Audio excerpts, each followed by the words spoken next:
Good afternoon. Welcome to the Midday Mull for Wednesday, the 3rd of April. With McShane reading through Paul's letter to the Colossians, we get to the end of it today.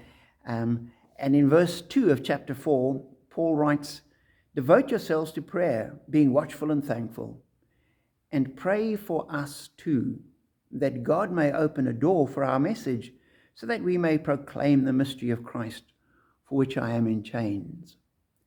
Pray that I may proclaim it clearly as I should." And as I read that, I thought, here is Paul, the great evangelist, this great church planter, this missionary, saying, I need prayer. I need people to be praying for me. And it really just highlighted that there's nobody that doesn't need prayer. And as Christians, we need to be praying for the people around about us. We need to be praying for our leaders. We need to be praying for the work of God in the missions out there.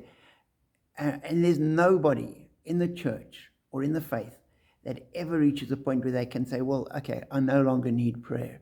If anyone could have said that, it would have been Paul, and he didn't. He said, pray for me. So we need to be praying for one another constantly.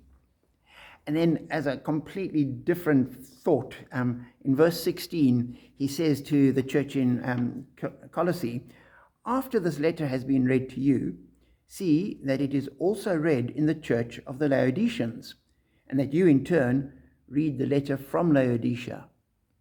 And it just sort of piqued my interest. How was Paul acknowledging that he'd written other letters which we don't have? He'd written a letter to the Laodiceans. We don't have that letter. And as I thought about it, it was thought fairly obvious over a number of years of ministry, with the kind of issues that he was dealing with. No doubt he wrote many letters to people and to churches.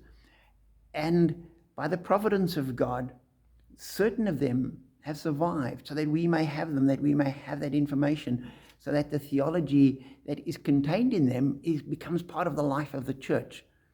The other letters that Paul wrote were necessary for that moment in time, but not for the ongoing life of the church. That is how I understand it, that God looks after us, gives us what we need, and uses Paul to provide the theology and the teaching upon which our faith is built.